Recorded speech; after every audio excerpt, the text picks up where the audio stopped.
have your novena to God's love, please bring it out, the list of your dreams. Let's pray. Lift it up. Wala naman, it's okay. Just raise your hands. Lift up your dreams. Jesus, you are the God of our dreams.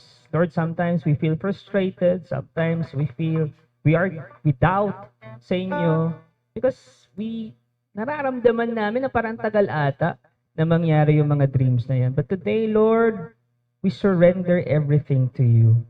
Sometimes because of these dreams, while we are achieving these dreams, we feel broken. And we feel broke also.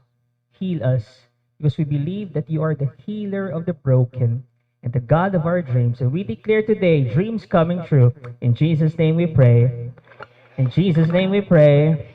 In Jesus' name we pray. Let's give the Lord a big, big hand. Welcome to Feast Sagupan! I want you to go around for 30 seconds. Sabihin mo sa kanya, God is healing you today. Come on, 30 seconds. Hop them, fist bump, go ahead. Remind that person, God is healing you today.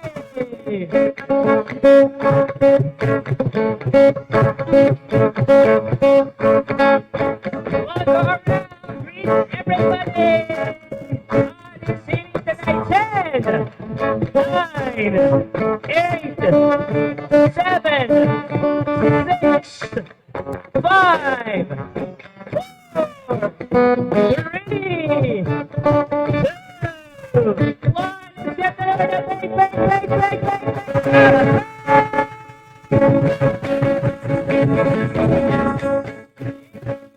and I would like to welcome those who are watching us online. Maraming sa panonood and staying with us, worshiping with us, learning with us today sa ating third session ng ating series. Also, I would like to welcome those who are joining us for the first time. Meron po ba? If meron naman, mamaya po, dito po tayo sa may kilid. I would like to pray for you and meron kaming special gift sa inyo. Amen. I am excited for today. Who needs healing? Taas ang kamay, mag-ingay. We all need healing. Physical, emotional, financial. We all need healing. That's why you have come to the right place. Why? Ask me why. Because God is here. He is the healer of the broken. He is the one who will heal you today. Ito lang. We believe that God is a healer. Matik yan. But ito ang gusto kong gawin ninyo.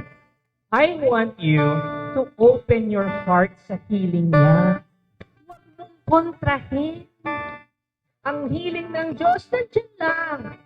Pero ikaw, nasa sa'yo yan kung papapasukin mo. And today, I want you to open up your heart. Open up your life to God's healing. Believe that He is healing you today, right at this moment. And with that, let's pray our favorite prayer at the feast. Let's make the sign of our faith slowly and meaningfully, as we say, in the name of the Father, and of the Son, of the Holy Spirit. Amen. You can stretch out your arms, kung komportable ka, and we declare every word in this prayer. Today, I receive all of God's love for me. Today, I open myself to the unbounded, limitless, overflowing abundance of God's universe. Today, I open myself to God's blessings, healing, and miracles. Today, I open myself to God's Word, so I become more like Jesus every day. Today, I proclaim that I am God's beloved. I am God's servant. I am God's powerful champion. And because I am blessed, I am blessing the world. In Jesus' name, amen. Friends, this is the Word of God that tells you, listen to this, I am healing you today. Receive my healing. We honor the Word. We sing. God and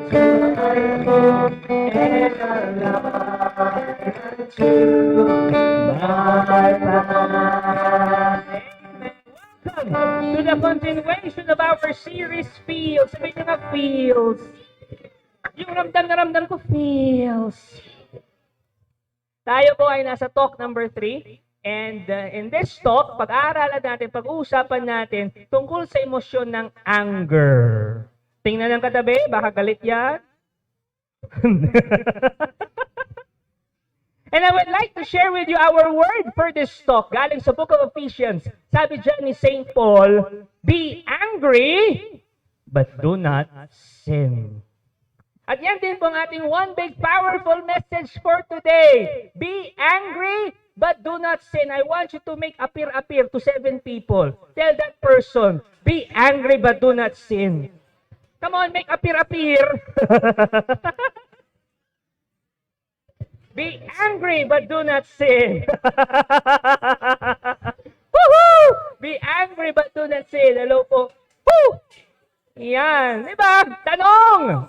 Yan ang gusto kong baunin nyo ngayon. Be angry, but do not sin. Tanong, sino sa inyo ang nagalit na at least minsan sa buhay niya, taas ang kamay, sabihin nyo, grrrr. Galit Aminin natin, anger is not nice. Anger does not feel good for you, to you, and to other people. Kaya marami sa atin, akala natin ang anger ay bad emotion. Na bawal magalit, masamang magalit. Hindi po. Allow me to repeat our central thesis sa series na to, yung mensahe ng series na to. At ano yon? There's no such thing as bad emotion. Wala pong bad emotion. Yung shame, yung fear, yung anger, they are not bad emotions. We just manage them badly. Balikan natin yung verse natin from Ephesians. Be angry but do not sin. Mag-focus muna tayo doon sa unang dalawang salita. Ano yon? Parang hindi nyo alam kung ano yung unang dalawang salita sa verse na yon? Be angry. I want you to absorb that. Damnamin nyo muna. Bago tayo dumako doon sa next line. Be angry. I want you to absorb that. Damnamin mo, be angry. I see 2 possibilities. Una, there are situations where you can be angry. Bakit? Kasi tao ka. Normal yon. There are situations na you can be angry. And yung pangalawa, there are situations where you should get angry. Mamaya, mas pag-uusapan natin yan. Now, ang tanong, Brother Bars, what makes anger right or wrong? Paano masasabi na yung anger, yung galit mo, tama o mali? 2 factors po ang magdedetermine dito. Ilan ulit? Itong dalawang factor na to magdedetermine kung yung galit mo ba tama o mali. At ano yung mga factors na to? Tanungin nyo kung ano? Why and how? Why and how? Kung galit ka, tanungin mo ang sarili mo, am I angry for the right reasons? Ulitin ko pag galit ka, tanungin mo ang sarili mo, galit ba ako sa tamang rason? And yung pangalawang rason, am I expressing anger in the right way? Ine-express ko ba yung galit ko sa tamang paraan? Again, doon mo makikita kung tama o mali ang anger mo. Your why and how. Am I angry for the right reasons? Am I expressing anger in the right way? Yan ang pag-uusapan natin ngayong afternoon. I want you to lift up your hands and let's pray together. Jesus, thank you for this feeling of anger. Because we know this feeling will help us to become better. And we declare bright future for us. In Jesus' name we pray. Amen. We sing to the word. Honor the word. He loves you. Thy word is the lamp unto my feet and a light unto my path.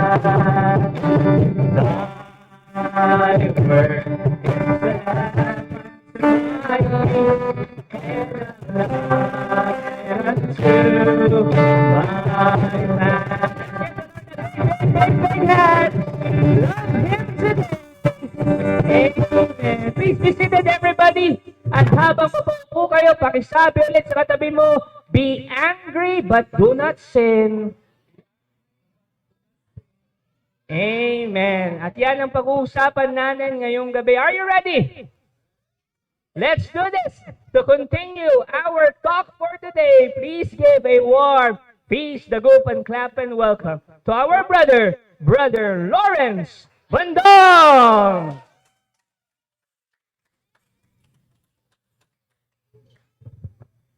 Woohoo! Pampatanggal ng nervyos.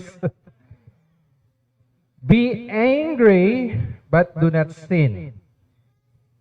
Medyo mahirap yata yun, ano? Actually, to be personal, actually si Brother Marlo dapat dito, ano? Resistant po ako sa talk na to because it's really a struggle for me. Okay, parang ubos na yung PC. But anger is very real, ano? Very real. And I really have to find ways to really how to manage anger. Kasi you know that I'm a teacher, right? And also I'm doing also preaching. And I realized that it's really hard to become a teacher and a preacher at the same time. Minsan kasi mayroong exam, ano? Tapos ako kasi ang trigger ko talaga is pag may nagkokopyahan. Alam niyo po ba kung anong root cause kung bakit nagkokopyahan ang mga estudyante? Ang akala natin yung yung gusto nila makakuha ng high score, pero hindi, may malalim diyan. Tanungin niyo kung ano? Fear of being alone. Kaya ka nagtatanong kasi gusto mo may kasama ka. Kaya kahit mali yung sagot mo, kung may kasama ka, okay pa rin yun.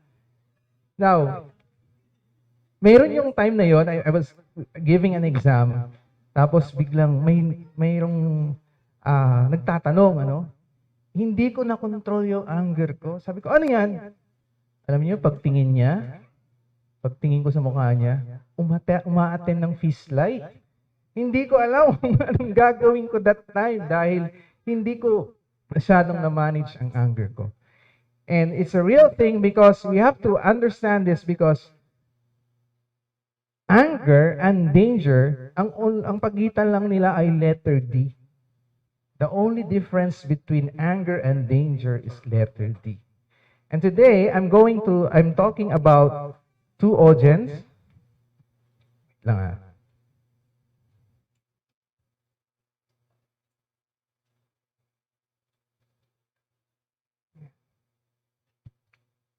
Sinusubukan tayo kung magagalit tayo.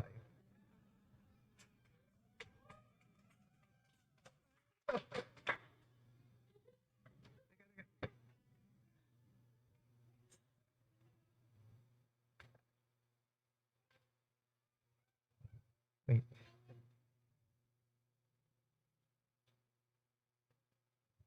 Ayan. Today I'm going to talk to two audiences. How many? Two audiences, no? This talk speaks to two groups of people. Audience number one, people who get angry for the wrong why or reason or in the wrong way. Ito yung mga taong who allow anger to control them. May tawag po dyan yung temper outburst. Temper outburst, yung it's just one wrong expression. Some people doesn't explode but implode. Tinignan ko po ito kay Google. Ang ilang mga tao hindi po sumasabog ngunit pumuputok. Explode, ito po yung outburst outside. Implode, ito naman yung outburst inside us. Okay? So, it's the kind of anger, yung implode, it's the kind of anger that leak into relationships in several ways. Showing us like sarcasm, bitterness, o yung guilt trip. Kumbaga, sino po mga parents po dito? Okay po? Kapag tamad po ang inyong mga anak, huwag niyo po silang pagagalitan. Tanungin niyo bakit? Wala naman po silang ginagawa. Kaya And also, I'd like to address young people today. No? Saan po yung mga young people? Alam niyo po, we are dealing with a loud generation. Ano? And minsan talaga, as a parent, kapag nakakarinig po kami na tinataasan po kami ng boses o sinasagot-sagot, it's really painful in our part. No? Pero kaya namin yan. Ang hindi namin kakayanin, yung magiging epekto sa'yo pagdating ng araw, pag nasanay ka sa ganong way of life. If you have these problems, you need this talk.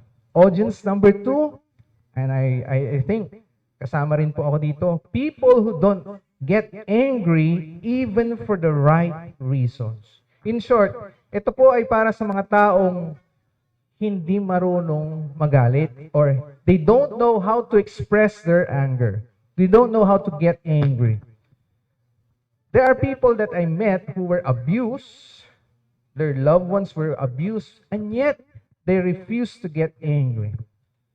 Sometimes they think they deserve the abuse. Or they believe na pag magagalit sila, malaking kasalanan yun.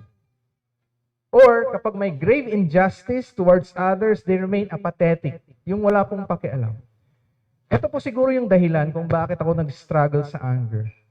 Alam mo yung ipon ka ng ipon, yung instead na magalit ka, hindi mo na ine-express in the right way. So naipon siya. Ngayon, dahil puno na, madali ka nang matrigger.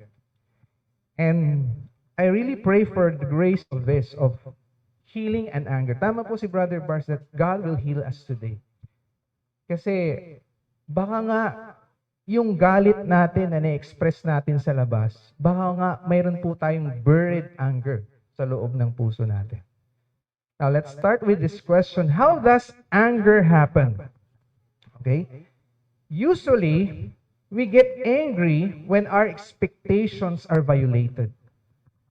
Parang kwento, no? Kung naunawaan mo to, madali pong i-manage ang anger. Ibig sabihin yan, kapag may bagay, expectation ka na hindi nasunod, ang natural reaction niyan ay magagalit ka.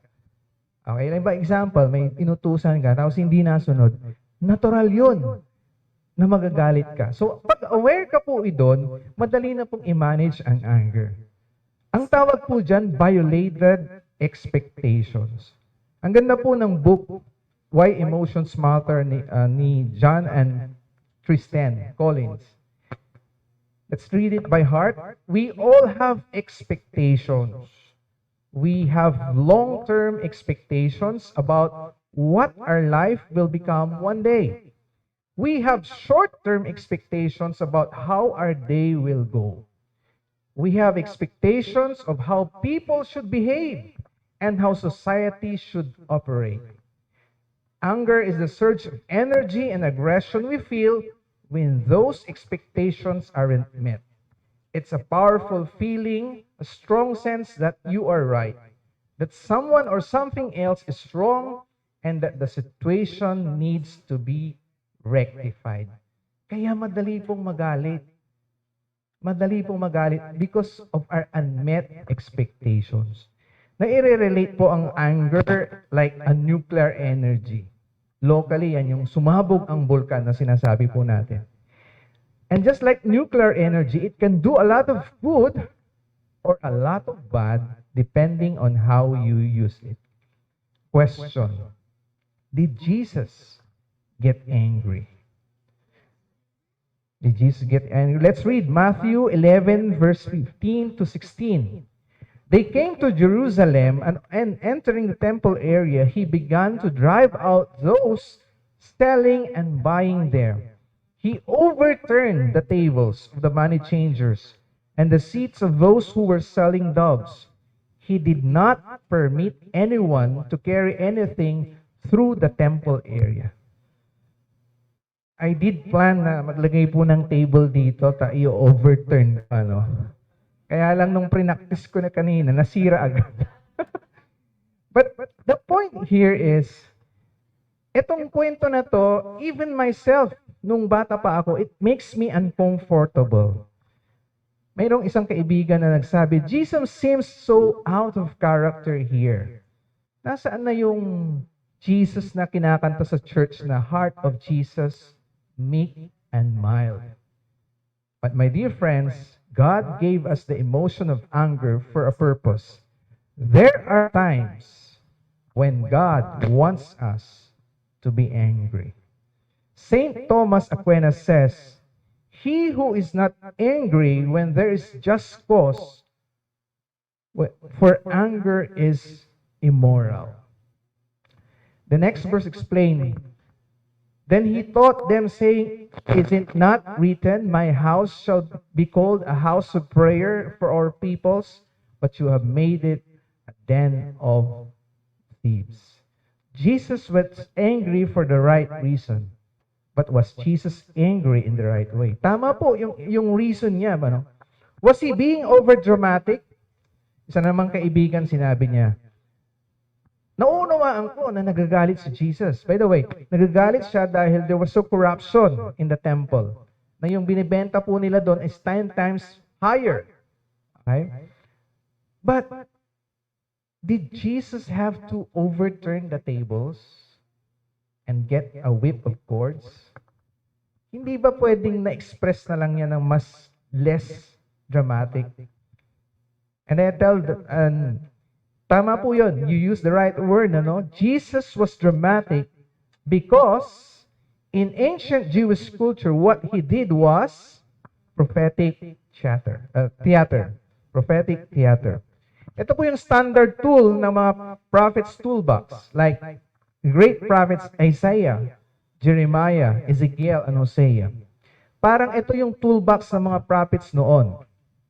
Tingnan niyo po. Si Jeremiah is smashed a clay pot to tell people how Jerusalem will be destroyed. Okay?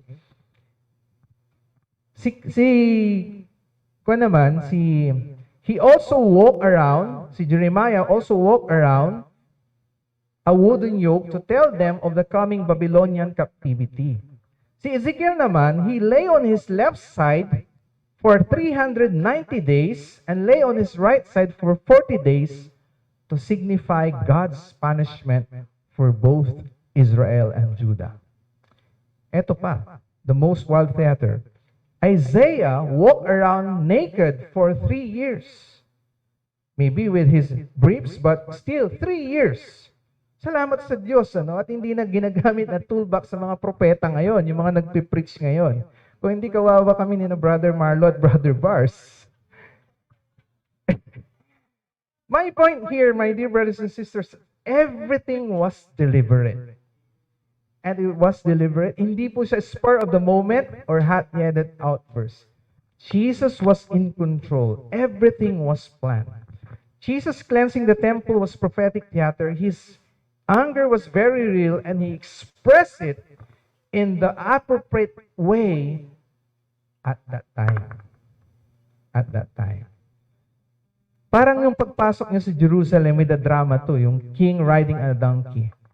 It signifies that he was marching to Jerusalem to die, and cleansing of the temple was the final trigger for his crucifixion.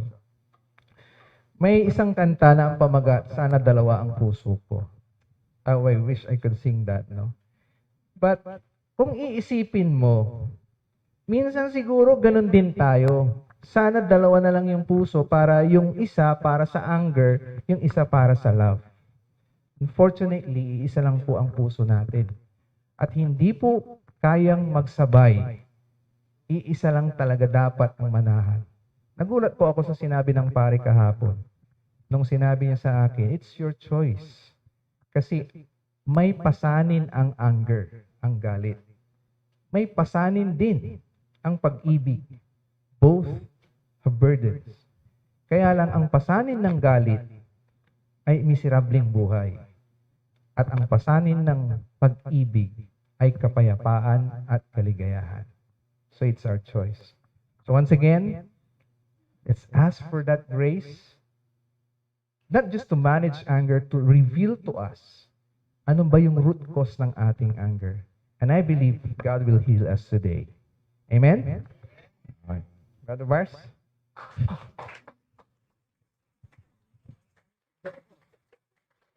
Hey, let's give Brother Lawrence a big hand. May inom pa lang ako doon. Again, our one big powerful message is this. Be angry but do not sin. Pakihawakan ang kamay ng katabi. Come on. Pisilin mo, sabihin mo, ipaalala mo sa kanya, be angry but do not sin. Pero yung pisil mo, parang galit ka. Now, papatuloy natin. Let's ask the basic question we always ask in every talk sa series na ito. At ano yon? What special gift does this emotion bring to us? What special gift does anger bring to us? Talaga ba, Brother Bars? May gift ang anger? May purpose ang anger? Naman! Sabihin nyo, naman! Anger has two gifts. Ilan ulit? Dalawa, kung gusto nyong picturean nyo, isulat ninyo para hindi nyo makalimutan. Two gifts ang binibigay sa atin ng anger. Number one is this, confrontation. Sabihin nyo nga, confrontation. Isipin nyo si Incredible Hulk. Naisip nyo na? Okay, may papakita kong video sa inyo.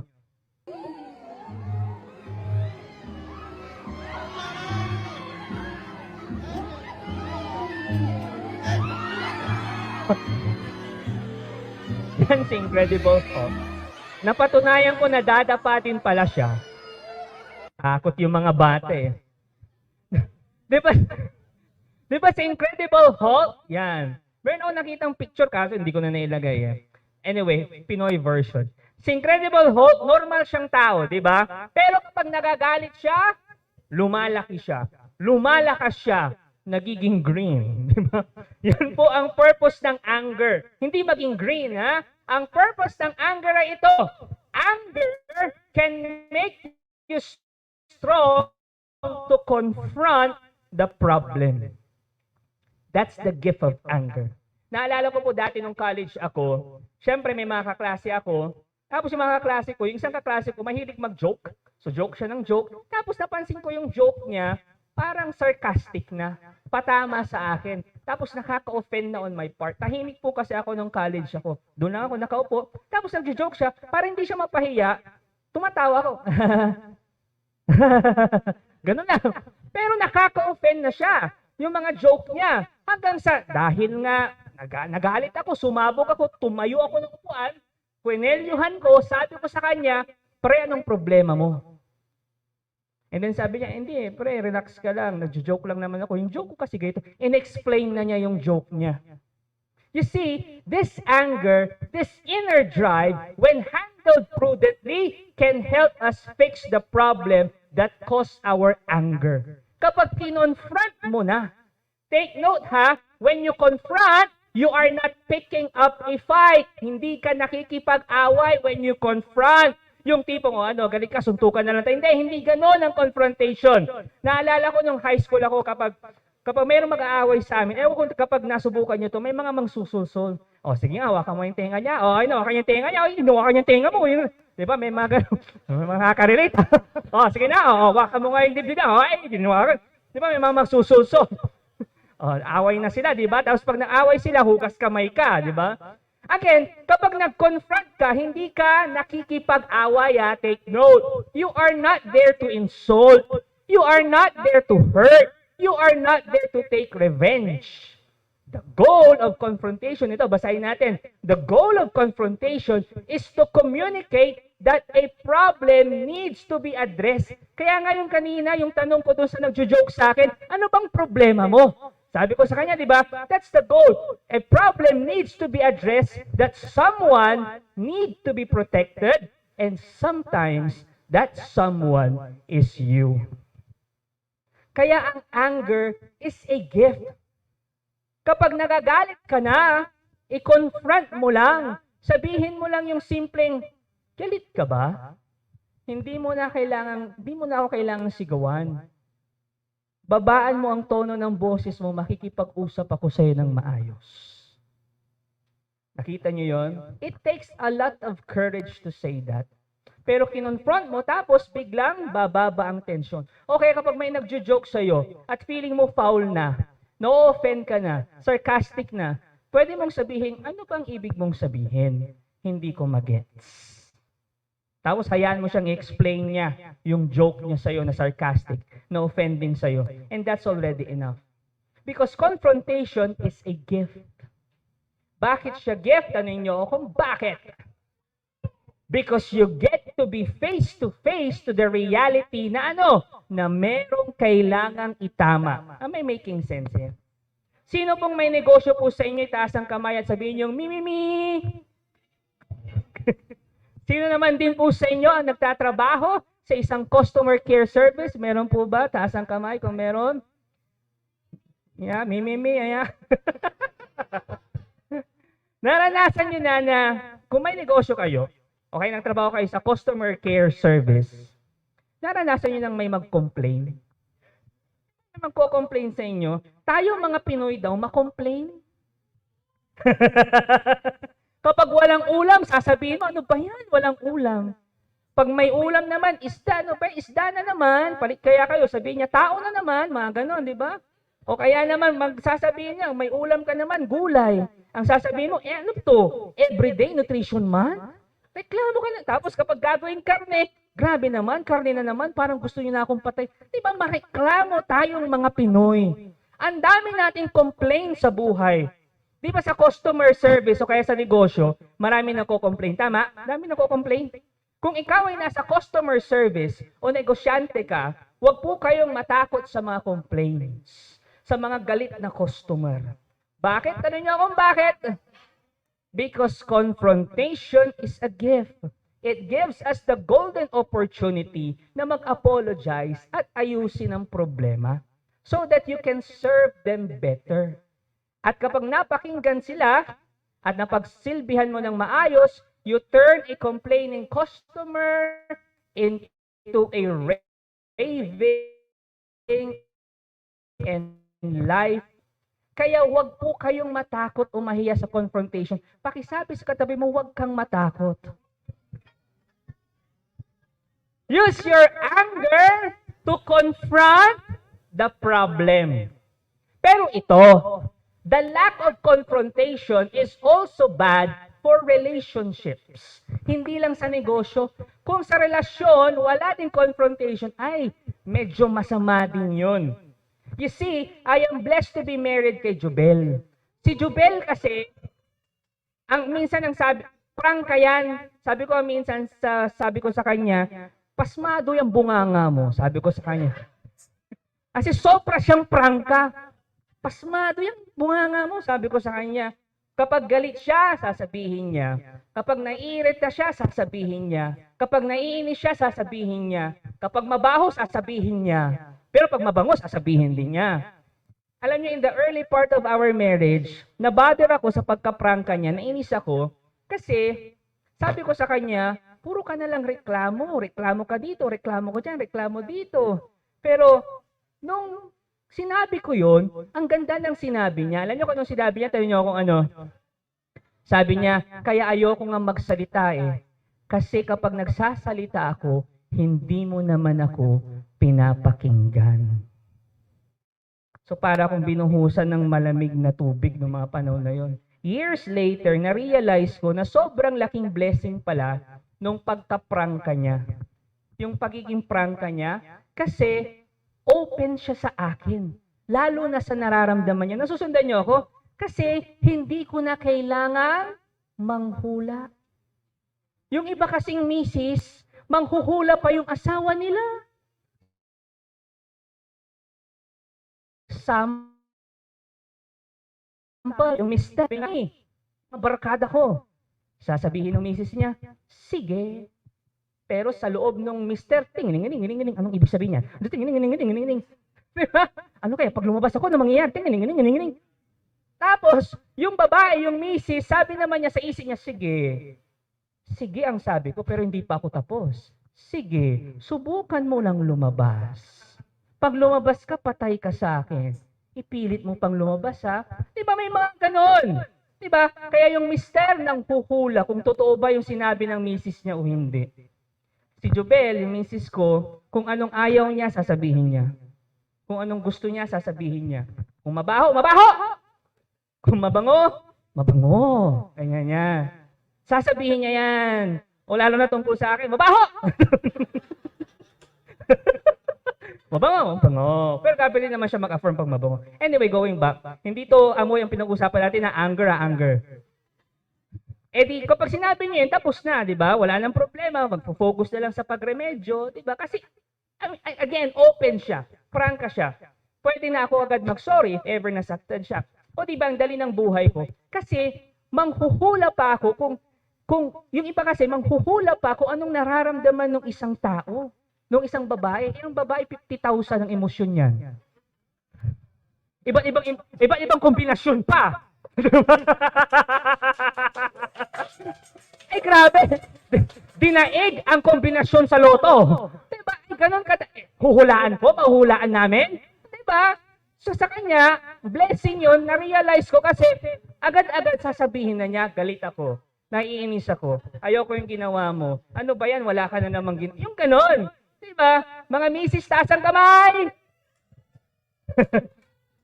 Padaliin nyo ang buhay ng mga asawa nyo. O, sabihin nyo na agad kung galit kayo. Huwag yung, dapat alam mo kung bakit ako galit.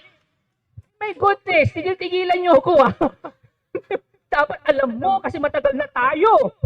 Nag-asawa na tayo. I mean, hindi nga kami manghuhula. Mas lalo kayo nag-aaway That's number 1. First gift, confrontation. Second gift is this, self-evaluation. Sabihin nyo nga, self-evaluation. If anger comes from violated expectations, anger is an ability to evaluate if our expectations are realistic or unrealistic. Kung ang misis mo ay nagagalit because you have an affair, abay natural lang na magalit yan. Pero kapag ang misis mo nagalit kasi kinausap mo yung sales lady sa mall, that anger is revealing her unrealistic expectations. Kaya kapag nagalit ka, tanungin mo muna ang sarili mo, tama ba yung mga expectations ko? Realistic ba ito? Doable ba ito? Itong taong kinagagalitan ko? Kasi kung hindi naman doable, maybe the problem is you. And you see, anger is such a loud emotion, we can use it to mask more hidden feelings such as fear, or sadness, insecurity, or shame. Kaya, tanungin niyo muna yung sarili niyo, bakit nga ba ako nagalit? Bakit nga ba ako galit? Kasi pwedeng baka hindi talaga ikaw galit, hindi talaga galit ang nararamdaman mo. Pwedeng beneath your anger, andun yung shame, andun yung fear, andun yung insecurity. Nagmamanifest lang sa anger. Nasusundan niyo ako? Kapag sinabihan ka na tumaba ka, di ba magagalit ka? Pero hindi ko naman sinabing tama din yun. Pero again, I'll use that example. Pag sinabi sa'yo, uy, tumaba ka, uy, mataba ka, di ba magagalit ka? Tanong, bakit ka nagalit? Baka, hindi ka naman talaga galit.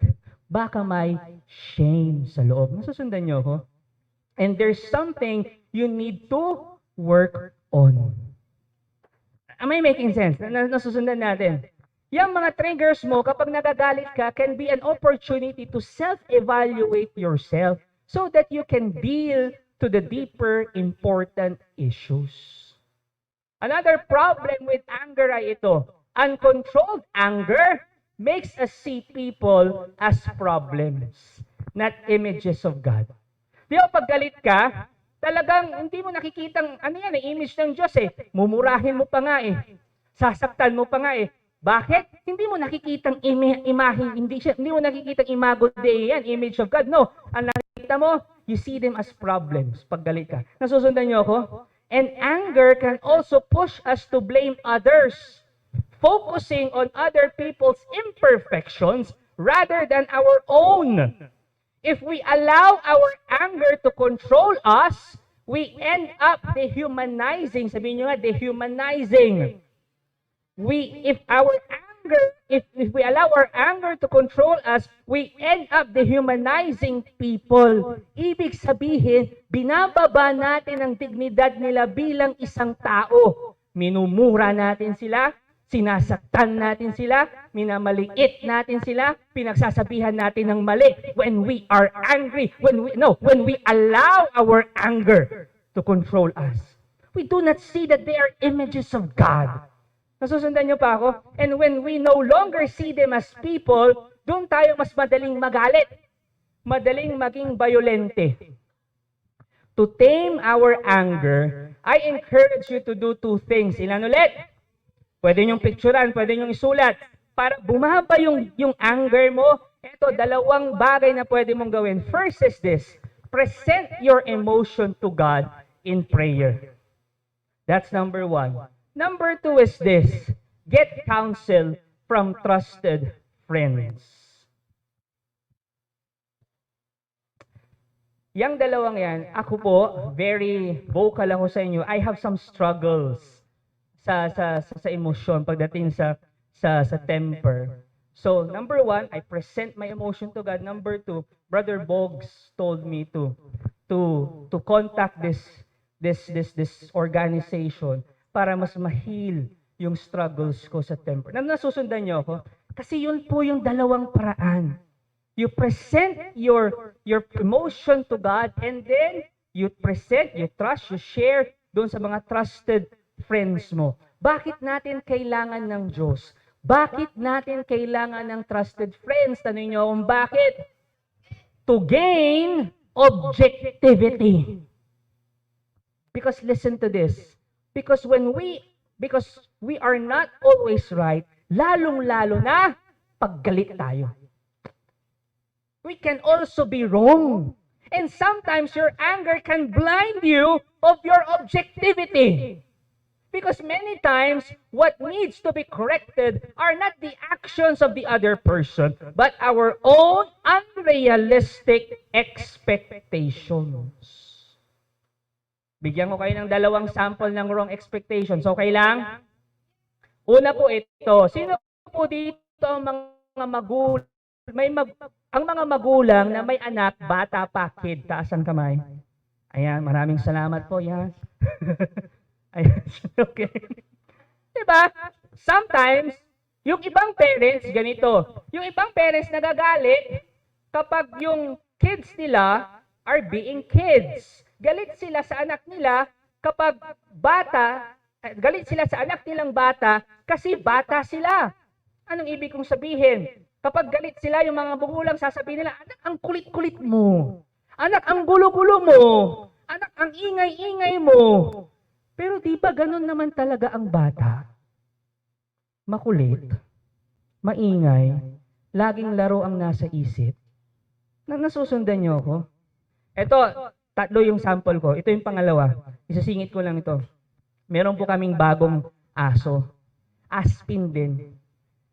Inampun ng aspin namin. Dinala niya sa bahay. Loko yun eh. Nagulat-gulat na lang kami, may another aso na naman kaming kulay black. Aspin din. So, pag ano namin doon, mabait naman siya, maamo. Malinis. Mukhang ang labrador eh. Mukhang labrador. Hindi Aguilar. Mukhang labrador. So, hindi lingga yan. Mukhang labrador. Tapos, mabait siya. Mabait. Maamo, pero minsan medyo hindi pa ano sa tao, so ayaw lumapit. Pero mabait siya. Kaso ang problema, dahil na nakawala, siyempre, yung basura ng mga kapitbahay, may ano yan, sa nakasabit, nakalabas minsan. Bago pa kunin nung nagbabasura, dahil nga aso, silang dalawa ni Borgie, nga si Borgie, yung aso namin talaga, si Borgie tsaka si Kiwi, pangalan niya Kiwi na Kiwi. Dati ang pangalan niya Jaja, no? Ngayon pinalitan ulit namin Kiwi. Papalit-palit ng pangalan eh. Mukha kasing shinay ng Kiwi yung balat niya eh. So, silang dalawa, kada umaga, paggising namin, lalo na si Jobel, maaga nagigising, nagkalat ng basura sa labas ng bahay. Malit lang naman yung kalye namin dyan eh. So, yung mga basura ng kapitbahay, kinalat nila. So, ako magagalit ako, ano ba naman tong asong to? Tapos pa tayo dito. So, galit ako. Naisip ko, ganun talaga ang aspin eh, lalo na pagbata pa eh. Laging magkakalat, laging magngangat-ngat ng mga tsinelas. May nagkalat nga rin yung mga tsinelas namin doon eh. Tapos magagalit. Nasusundan niyo ako? Ito yung pangatlong sample ko. Some spouses get upset at their partners for acting according to their personality. Brother Bars, anong ibig mong sabihin? Meron po akong isang kakilala, mag-asawa sila. Sabi ng misis, sabi niya doon sa akin, naaasar ako. Bars, yung asawa ko, ang tahimik. Sobrang tahimik. Ayaw magsalita. Hindi man lang mag-react. Pag nagkikwento ako, tahimik. Naaasar na ako. Pero maalala ko, nung tinanong ko sila bago sila ikasal, anong nagustuhan mo sa kanya? Kasi Bars, ang tahimik niya. Tahimik niya sobra. Yun yung nagustuhan ko sa kanya. Tapos nagre-reklamo kang tahimik.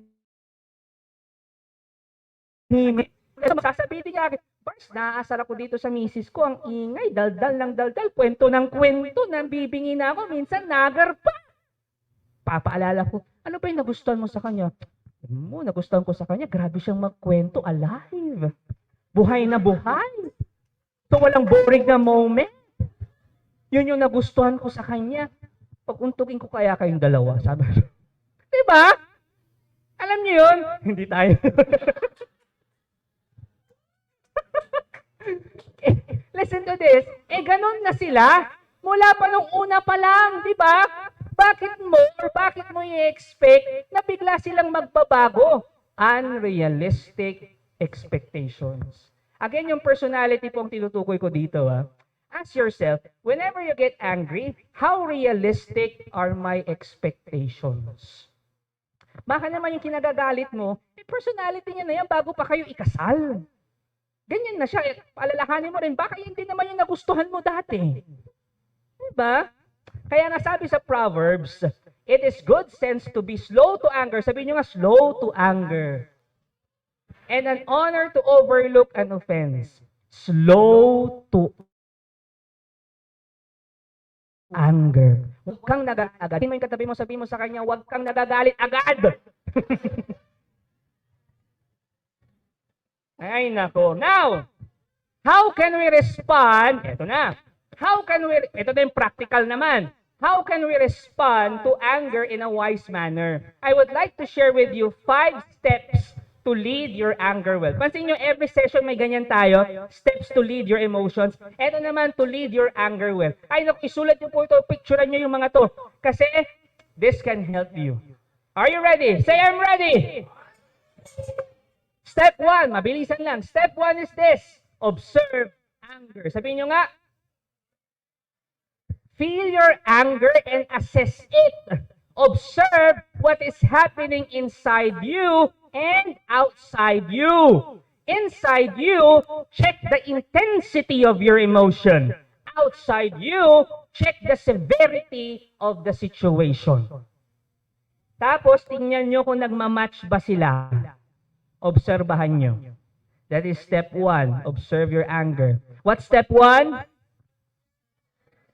Here's step 2. Cool down. Sabihin nyo nga, refuse to make life-altering decisions on split-second reactions. Sabi ni Stephen Covey, sabi niya, those who can create a gap between stimulus and response is a core skill of champions. Ibig sabihin, bago ka mag-react, bago ka mag-respond sa nararamdaman mong galit, pause. Have a gap. Cooling down, o pause, o gap, is not about ignoring or repressing your anger. Hindi ibig sabihin na kapag nag-gap ka, dinideny mo yung emosyon mo, yung anger mo. No! Pag nag-gap ka, you are not denying your anger. You are detaching yourself from the anger. Am I making sense? That's why you need gap. This is about making a conscious choice not to act in the heat of the moment. Kasi nga, ang taas ng emosyon mo, gap. Sa gap, hindi ibig sabihin, hindi ako galit. Hindi ganon. I-feel mo galit ka. Pero, pinifeel mo yun in the presence of God because you want to detach yourself from the feeling. Nang susundan nyo? Do you want to need, or do you do what you need to do to calm down? maglakad ka, magdasal ka, pwede kang huminga ng malalim, ano pa, uminom kang tubig, makinig ka sa music, mag-meditate ka, matulog ka, tumambling ka, mag-tiktok ka, bahala ka na. If you are angry with someone, imbes na magsalita ka ng salita na pagsisisihan mo sa huli, sabihin mo na lang, teka lang, babalikan kita. Lalabas lang ako. Then withdraw from your anger. Detach from your anger. Tapos bumalik ka na lang kapag kalmado ka na. Sabihin mo sa katabi mo, baby, kalma. What's step 1? Step 2? Here's step 3, reflect. Sabihin nyo nga, step 3, listen to this. Step 3 is impossible unless you do step 2. Okay? Reflection and reaction may rhyme but they cannot coexist. Magkatunog sila pero hindi sila pwedeng magsabay. If you calm down, doon ka lang makakapag-reflect. Di ba kapag ang taas na emosyon mo, nakakapag-reflect ka? Di ba hindi sila pwedeng magsabay. So dapat kumalma ka muna and then makakapag-reflect ka. I recommend 2 reflection points. Ilan ulit? Ito yung una, mabilisan. First, busog. First, put yourself in the shoes of the other person. So habang nagre-reflect ka, isipin mo din yun, put yourself in the shoes of the other person. Anong dahilan kung bakit kanila nasaktan? Sabi nga nila, do not judge the person without knowing the battles that person is fighting. May kakilala ako na driver, dati mainitin po ang ulo niya sa mga kamote driver. Alam niyo mga kamote driver? Diba? Mainitin ang ulo niya dyan. So kapag may nag-cut sa kanya, may kamote driver, init kagad ang ulo niya. Pero ngayon, kapag may nagka-cut sa kanya, sasabihin niya sa sarili niya, isipin niya, sige, hayaan ko na lang, baka stress lang siya, baka may pinagdadaanan, baka nawalan ng trabaho, baka may sakit yung asawa, o baka nagmamadali, o baka natatailang. Diba? And then, yung pagkairita niya o galit niya sa nag-cut sa kanya, napapalitan ng awa o kaya tawa. Ngayon, pag-isipin niyang natatai. Second is this, consider your role in the situation. Did you contribute to what happened? Baka naman may contribution ka rin, kaya nangyari yun. What could you have done or said better? Alam niyo, many times, reflection can be gut-wrenching. Ibig sabihin, nakakasama ng loob. Yung tipo nagre-reflect ka, tapos marirealize mo, oo nga, mayroon din akong contribution dito. Minsan nakakasama ng loob, but it can save your life. What's step 1? Step 2? Step 3? Here's step number 4. To lead your anger well, fix what can be fixed.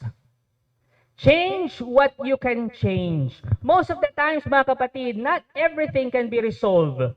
Pero okay lang yon. Okay lang yan. And it may or may not involve confrontation. Depende sa sitwasyon o sa level ng relasyon mo dun sa tao. Sometimes, yung confrontation will be ineffective because there's a lack of trust. Kaya huwag mo nang i-confront kasi ineffective din kasi walang tiwala. Nasusundan nyo? Sometimes ganun. Sometimes also, change is not possible. Kaya ang gagawin mo na lang, avoidance is the only answer. What's step 1? Step 2? Step 3? Step 4?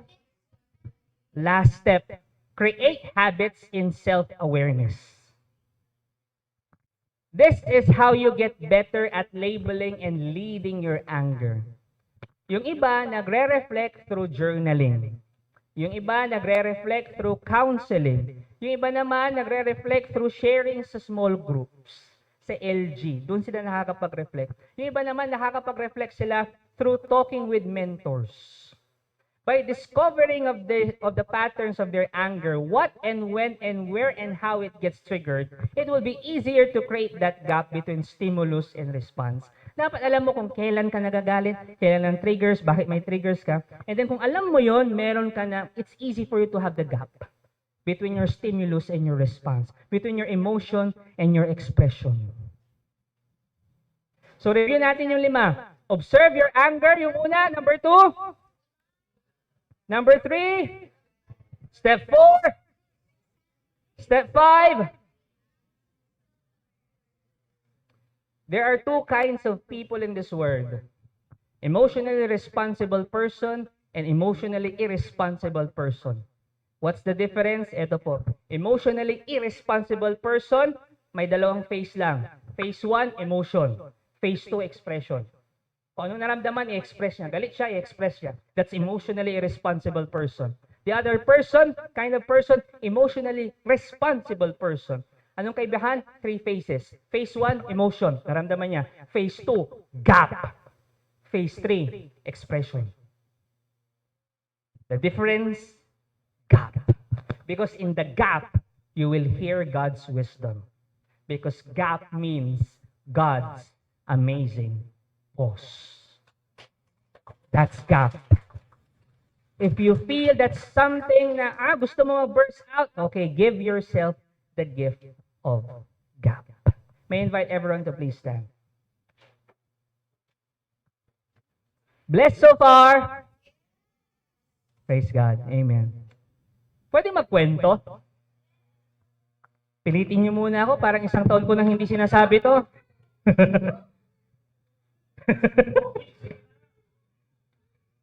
Iba't ibang mga versions, You see, siguro perhaps some of you, yung mga naka-attend ng webinar ko, narinig na tong kwentong ito. But anyway, I will still tell this story. Few years ago, kumain ako sa isang fast food restaurant. Pero bago ako kumain sa fast food na yun, nagagalit na ako bad trip na ako, hindi ko lang maalala kung bakit.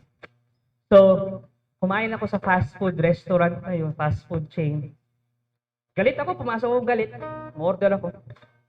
Tapos, nung ibinigay na yung baso ng soft drinks, nakita ko parang may mga oil. Bad trip na ako.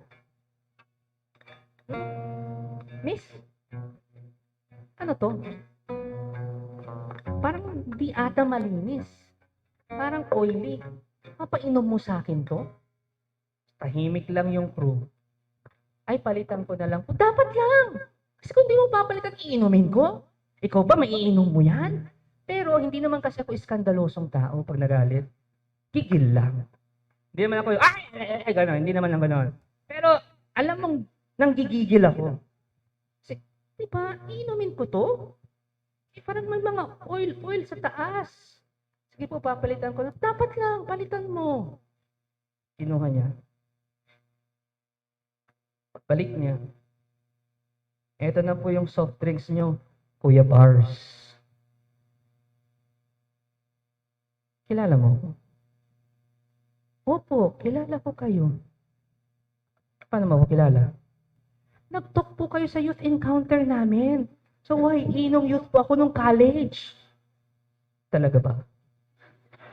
So ako, nasa isip ko, okay, relax ka lang, Bars. Di bale, matagal na yon. College pa siya. Hindi ka na niya masyado nakikitang nagtutok. Tapos habang iniisip ko yun, sabi niya, tapos umatin po ako doon sa Metro Plaza. Yung fees ba yun? Gusto ko mag-swimming doon sa soft drinks eh. Parang lupa, lamunin mo na lang ako, mga ganon. And then, hindi ko na alam ang sumunod na nangyari. Basta pag-uwi ko ng bahay, I felt bad. Nahiya ako. Nagalit din ako sa sarili ko na sabi ko, sana binigyan ko na lang yung sarili ko ng gap. That time, hindi ko pa alam yung gap na yan eh. Sana nag-relax lang muna. Pero parang sandali dahil doon, nagkasala pa ako, nasaktan ko pa siya, nasaktan ko pa ang sarili ko. I felt bad and ashamed sa nagawa ko. Now listen to this. Kapatid, ikaw din ba ay nagpadala sa galit mo? Once upon a time. And because of that, kasala ka. Nag-commit ka ng kasalanan. Ako, ganun ang nangyari. I felt ashamed, nagalit din ako sa sarili ko kasi nagawa ko yun, nagpadala ako sa emosyon ko, sa galit ko. Nasaktan din ako dahil doon. Listen to this. Kapatid, do you want to be healed from sinful anger? Ang solusyon ng Diyos, forgiveness. Here's the truth. God is bigger than your hurt. Trust Him. I was hurt nung nangyari yun kasi sabi ko, ba't hindi ko ginawa yun? Ano ba yan? Tapos pa-preach-preach ka pa. Mga ganon. But God is bigger than my hurt. Listen to this. If you have failed your own expectation, yung nagpadala ka sa galit mo, yung nagpadala ka sa emosyon mo, tapos nagkasala ka dahil doon, listen to this. Look me in the eye. Forgive yourself. Stop holding grudges against yourself. Today, I want you to receive God's forgiveness. Move on from that sinful anger. Move on from that past situation na nagpadala ka sa galit mo. At hanggang ngayon, it is haunting you. Move on from that. Receive God's love today. Receive God's forgiveness today. My dear Feast Dagupan family, have you allowed your anger to hurt others? Or yung sarili mo? Or are you someone na tulad ko who needs to be healed by embracing my anger, to be angry for the right reasons and in the right way? As you worship God today, I invite you to bring your anger, your fear, your shame, your sadness, your insecurity to Him. He is your healer. Let Him heal now. And if you're ready, I want you to surrender all of those. And let's pray together. Jesus, I surrender everything to you. I am surrendering my life to you. I am surrendering my anger, my shame, my insecurities, my sadness. Use it, O Lord, to bless me. Use it, O Lord, to bless other people as well. Today, Lord, I want you to heal me. I need your healing. I need your healing from that sinful anger. And make my life better, beautiful, and glorious. Because I declare today, all things are new. In the name of Jesus, my brother. Amen. We worship the Lord today. Thank you for watching. Be sure to subscribe to this YouTube channel para wala kayong ma-miss na video at live stream. Please also share this video to your loved ones, families, and friends. And do not forget that you can join us here live sa Feast Dagupan. God bless you all more. Mama Mary loves you.